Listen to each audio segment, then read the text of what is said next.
सबसे पहले मौलाना साहब ने तजवीज़ पेश करने के लिए मुझसे कहा था, लेकिन मैं हिम्मत नहीं कर सका। वजह उसकी ये है कि मैं कभी उलमा की मजलिस में कभी भी मैंने बात नहीं की, मजमे के सामने कभी खड़ा नहीं हुआ, कोई बात नहीं की, इसलिए मेरी हिम्मत नहीं हो सकी। लेकिन फिर ये हुआ कभी मौलाना ने मुझको साथ लाया, अभी मौलाना के साथ ही रहा हूँ, और उन्होंने फिर मेरा पहला नाम पेश किया, उसके बावजूद मैं खड़ा नहीं हुआ। मौलाना को तकलीफ, इसलिए हिम्मत करके खड़ा हुआ हूँ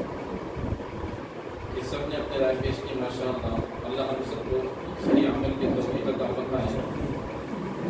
मैं भी अपनी एक छोटी राय पेश करना चाहता हूँ कि आज जो हमारा जोर सबसे ज़्यादा दिया जा रहा है मकातिब के ऊपर, कि भाई मकातिब को हम कैसे काबू में ला सकते, इसकी फिक्र दिलाई जा रही है। और इसीलिए इजलास रखा गया है कि मकातिब के ज़रिए हम उम्मत को जोड़ सकते हैं, उम्मत के जो नया तबका है हम उसको जोड़ सकते हैं और उसको जो है सही नहज पर ला सकते हैं, और जो फितने फसाद हो रहे हैं उससे उनको बचा सकते हैं।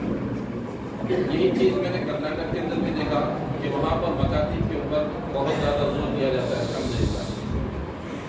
मैं कहना चाहता था कि जिस तरीके से हम आज इजलास के अंदर बैठे हुए हैं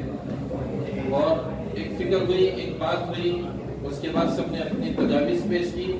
और फिर यहाँ से जाने के बाद फिर वही जो हमारा पहले चल रहा था वही चले। तो मैं सबसे गुजारिश करना चाहता हूँ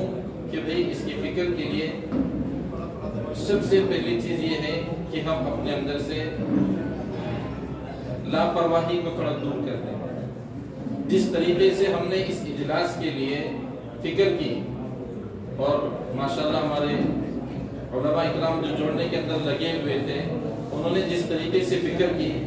कि भाई बार बार फ़ोन कर रहे थे, फॉर्म भरने के लिए फ़ोन कर रहे थे, इस तरीके से जो भी फिक्र कर रहे थे, बार बार फ़ोन कर रहे थे,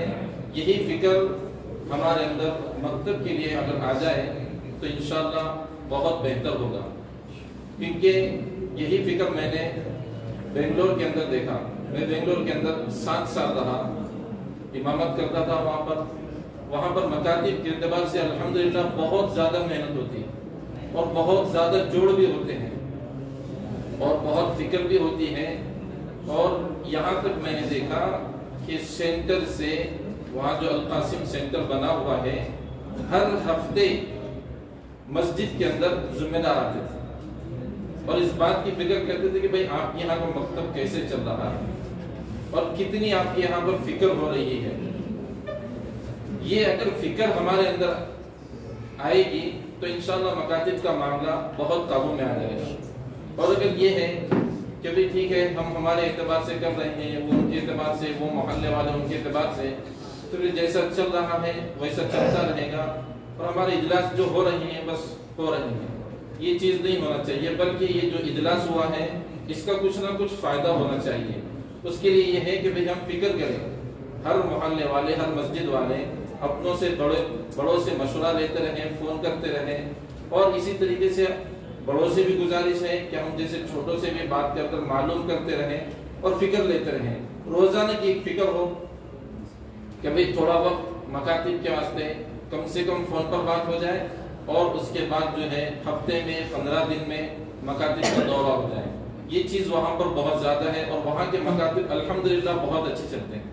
और मकातिब के ऊपर वहाँ जो जोर दिया जा रहा है अल्हम्दुलिल्लाह वहाँ की तालीम भी बहुत अच्छी हो रही है इस एतबार से, और वहाँ पर और ज़्यादा इसके ऊपर जोर दिया जा रहा है। اور باقاعدہ باہر سے علماء کو بلا، وہاں پر جو آپس میں علماء ہیں ان کا تو چلتا ہی ہے، پھر ممبئی سے بھی علماء کو بلاتے ہیں اور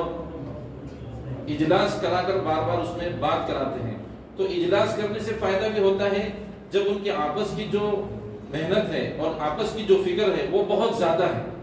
جس طرح میں نے کہا کہ جیسے ہم اجلاس کے لیے، آج کے اجلاس کے لیے بار بار کہ بھائی فارم بھرو، آپ کا فارم نہیں آیا، فون کر رہے ہیں، آن لائن بھر دو یا کسی طریقے سے فون پہنچا دو، یہ فارم پہنچا دیں،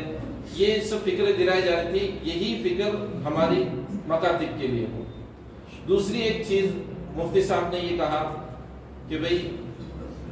سفرا کے لیے ایک چیز یہ دیکھا میں نے دھلیے کے اندر کہ وہاں پر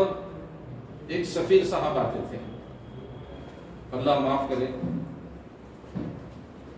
وہ اس طریقے سے بیان کرتے تھے کہ رمضان کے اندر بھی ان کے بیان کے لیے نماز لیٹ کر دی جاتی تھی۔ اب جب وہ سفیر صاحب آتے تھے تو پورے مہینے کی بکنگ ہو جاتی تھی ان کے بیان کی کہ بھئی کس وقت میں کہاں بیان کرنا ہے۔ ایک مرتبہ ایسا ہوا، ماشاءاللہ مالیگاؤں اور دھلیے کا آپ کو پتہ ہے ماحول اللہ کے راستے میں دینے کا بہت زیادہ ہے، تو وہ سفیر صاحب وہاں سے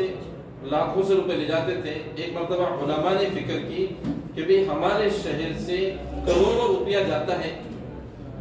تو کم سے کم ہم یہ دیکھیں تو صحیح لگ رہا ہے یا نہیں لگ رہا ہے۔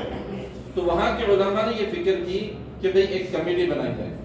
اب کمیٹی کے اندر صرف علماء نہیں، انہوں نے گاؤں کے بڑے لوگوں کو بھی جمع کیا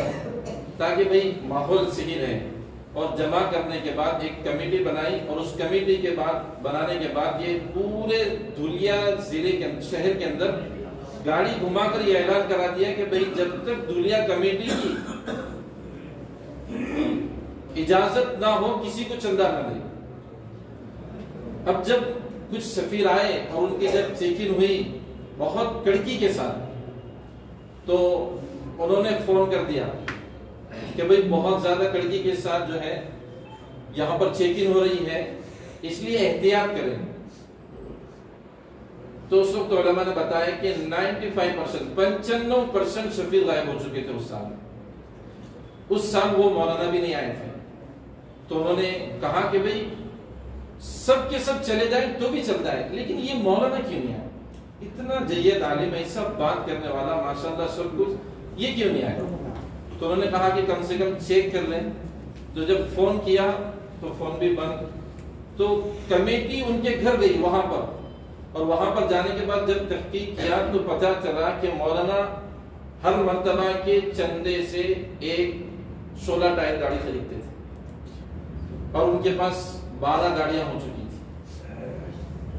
تو اس لیے کمیٹی ہو، تحقیق ہو کہ بھئی ہمارے یہاں سے جو کچھ بھی جا رہا ہے وہ صحیح لگ رہا ہے یا نہیں، کیونکہ امت ہمارے بھروسے بیٹھی ہوئی ہے